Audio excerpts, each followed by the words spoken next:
out your battery's health. This should be in every car. This is what all these Tesla service centers do not want you to know. Hey guys, so it has officially been close to 10 months since I've owned this Tesla Model Y year 2022 that I bought off a dealership that was importing new Teslas to Malaysia before Tesla officially started selling in Malaysia. So this car officially was imported to Malaysia as of 24th of October 2022. But I registered it and bought this car from here on 3rd of August 2023. So this car officially has been alive in Malaysia close to 2 years, and I've officially owned it for close to 11 months, coming to 12 months, close to a year right now. And I recently went on my first service, and probably the first service for this car as of 2 years ago, back in April. And I did this service outside by the guys at Exotic Mods. So they have a good record of servicing Teslas, and it's part of the panel service dealership that my warranty covers. The coverage for this Tesla Model Y is for 5 years by APAC. So I have technically another 4 years to go. And I decided to do my first service, which was technically about close to 7 months since I've owned the car, and close to 1.5 years since this car has been alive. Yes, this car has not been perhaps used at all for at least a year because it was unsold yet. I would say I've used this car to a good extent of both how any average guy would use it. You know, I do press the pedal a little bit here and there. This car has been on road trips before. This is my daily driver, and right now I'm closing to 14,000 kilometers as of 1 year of using this car. So this car has been properly used for a year right now. So the cost of this car's first service as of 2 years with 1 year of proper usage is just 920 ringgit. Imagine that, for the past 2 years, 920. That's about it. And part of the 920, 2 out of the 3 things that I've done to this car is totally optional.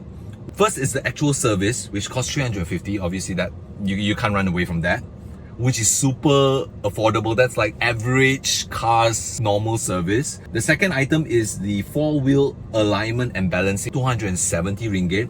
And changing the cabin filter, 300 ringgit. What I can say is that you can actually do this wheel alignment and balancing at any tire shop. So that would probably save you more. And again, the cabin filter is something that I've decided to change because this car has not changed its cabin filter for over 2 years. But if there's one thing I would suggest everyone to change periodically, is definitely the air filter, because that degrades over time. What I did realize also after changing the filter, there was this smell, very strong, like almost cleaning smell coming from the car. I didn't really think much of it until I drove it for a day or two and then realized, oh, this smell is there. So I would suggest you guys to make sure to get a air freshener or air purifier if you can for the car.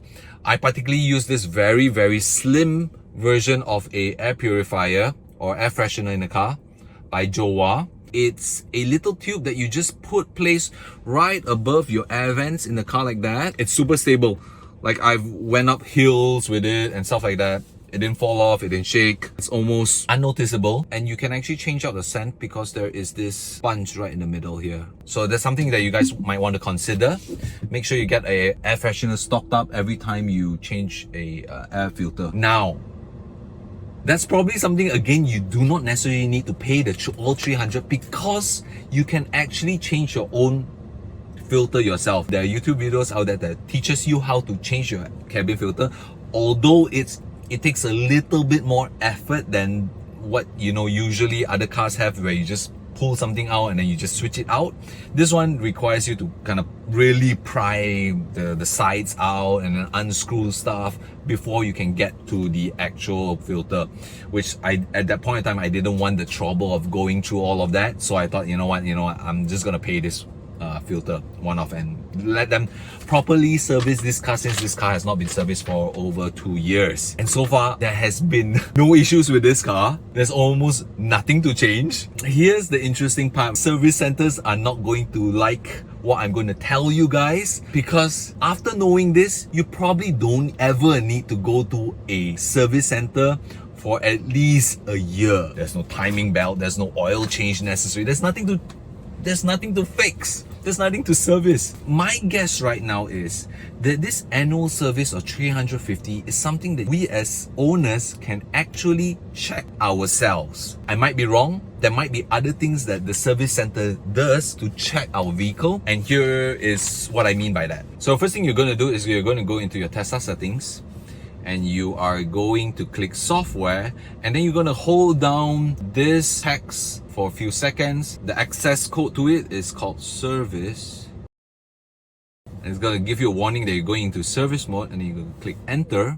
So what I realized from this is that there's so much information that we as owners kind of need to know, at least I would want to know, before you have a sense of whether this car actually needs to go for service. I'm just eyeballing this right now. As you can see, everything is green, so everything looks okay. And then there is connectivity. It also shows you the health of the connection, so everything looks in good order. Yeah, and then you go to your software. Everything seems fine. You can also reinstall certain software. ECU update, everything seems okay. Everything is green. Nothing to be worried about. High voltage system. This is where you're going to check probably the most important part of your car, which is the battery. And what you can do here is you can click this health test to test out your battery's health. It's here, guys. It's in this setting. But I'm not going to do it right now because you kind of need to drain this entire battery out, and it would take close to 24 hours to have this entirely done. But once I've done it, I'll let you guys know. My guess is, as long as everything is green here, I technically do not need to go for any service. I have a feeling this service is just literally just checking this. But why would I pay this if nothing is really wrong with the car and I can literally check everything here? Food for thought, okay?